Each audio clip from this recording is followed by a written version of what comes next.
The Man from Taured. July 1954. Sweltering summer heat clings to the glass and concrete hull of Haneda Airport as travelers shuffle through immigration.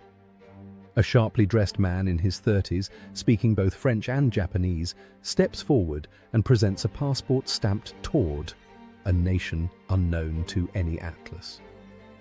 Brows furrow. The document looks authentic. Embossed lettering, visa stamps from Japan's embassy, and a collection of European currencies in his wallet: francs, pesetas, marks. Officials exchange uneasy glances as they study the unfamiliar country name. Customs officers unfurl maps and gazetteers, but no Taured appears, only Andorra, nestled between France and Spain. When asked, the stranger confidently points to the Pyrenees, insisting Taured has existed for a millennium. His calm demeanor and matter-of-fact tone only deepen the mystery. Suspecting fraud or espionage, officials decide to detain him under guard while they verify his identity. He's escorted to a nearby hotel, two policemen posted outside his room as the humid night deepens. Footsteps echo in the corridor. The man's hushed protests drift through the door as he demands proof of Taured's non-existence.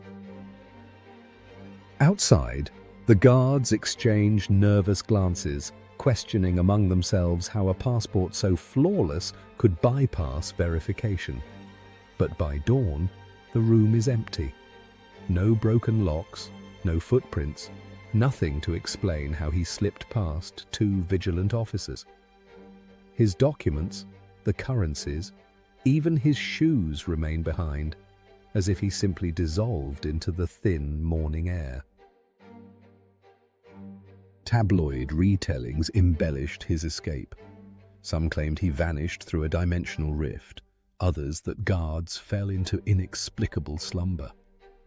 Yet thorough research reveals no contemporaneous record of a supernatural vanishing, only a brief customs memo and later urban legend websites. Skeptical investigators found that the sensational details arose in books and articles published decades after the event, woven into a tapestry of folklore rather than hard fact. Archival police files and newspaper clippings from 1960 identify our subject as John Allen Kuchar Zegras, arrested in Tokyo for passport forgery. He claimed Taured was an ancient African kingdom spanning Mauritania to Sudan, likely a mangled reference to the Tuareg people of the Sahara. His passport bore issuance in Tamanrasset, Taured, a clear misspelling of Tamanrasset in southern Algeria. Canadian papers of the era labelled him an intelligence agent for Colonel Nasser, while Britain's Parliament debated how such a forgery could penetrate security checks unchallenged. In Tokyo's district court, Zegras was convicted of document fraud and sentenced to prison. He served his term and was deported shortly thereafter, no interdimensional escape required.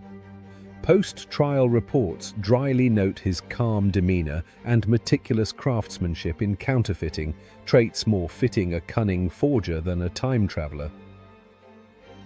His case file contained detailed analyses of his documents, paper type, ink composition, stamping techniques, evidence that undercut any notion of otherworldly origin.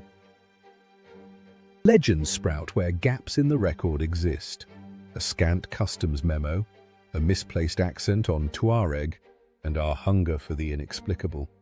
Online forums and viral videos echo one another, trading skepticism for sensationalism, and the man from Taured lives on in collective imagination. Each retelling adds flourish: phantom hotels, shadowy agents, overlooked clues. Yet the core truth remains compelling. A post-war world rife with political intrigue, where a single forged passport could ignite hopes, fears, and wild speculation. Was Zegras a masterful con artist exploiting post-war chaos, Or did our eagerness for mystery fuel the myth? Share your theories in the comments below. If you crave more true crime twists and historical oddities, subscribe and ring the bell. Some puzzles only deepen with every telling.